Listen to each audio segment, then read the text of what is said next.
Il radicchio rosso di Verona, vera forza della natura e patrimonio della regione Veneto. Per questo nei giorni scorsi, nella storica cornice dell'Hotel Due Torri di Verona, si è svolta la 15ª edizione del concorso gastronomico Radicchio d'Argento, organizzata in collaborazione con il Consorzio per la tutela del radicchio di Verona IGP, dedicata alle nuove generazioni di chef. A fare gli onori di casa il consigliere Perbellini ed il vicepresidente della regione Caldana, entrambi concordi sul fatto che questo tipo di eventi sia uno slancio per le nuove generazioni e per la promozione della cultura del territorio. Preambolo della gara è stata la tavola rotonda, un viaggio in pianura a tema salute, attraverso la buona cucina ed il turismo lento.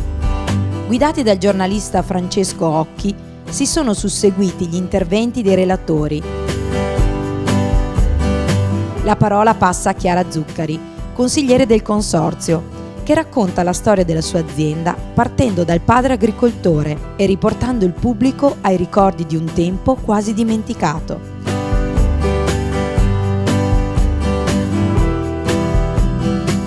Si passa alla gara vera e propria, condotta da Claudia De Fanti.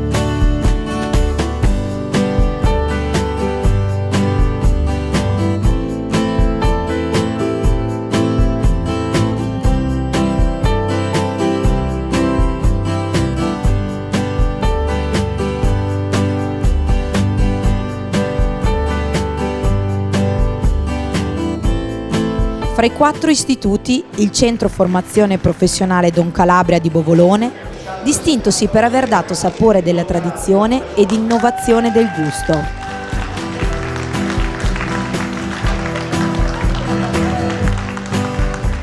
L'Istituto Professionale Angelo Berti di Verona, che si aggiudica il premio della giuria popolare.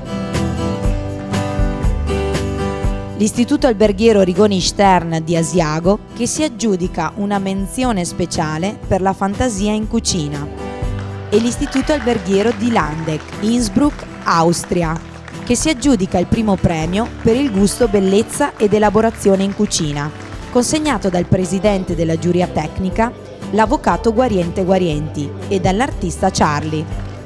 Gli studenti, coadiuvati dall'agrichef Fiorella Dal Negro e dai loro docenti, hanno gioito e scattato foto ricordo di una giornata all'insegna della scommessa sulla proposta gastronomica delle nuove generazioni. Molti hanno compartecipato con i loro prodotti a questa edizione, tra i quali il Monte Veronese, il prosciutto San Daniele DOC Dall'Ava, le carni rosse, l'aceto balsamico di Modena IGP, i vini della cantina dell'Arcole DOC. Innalzando alto il cuore rosso di Verona, il radicchio, che è l'orgoglio e veicolo di bontà e di impresa responsabile.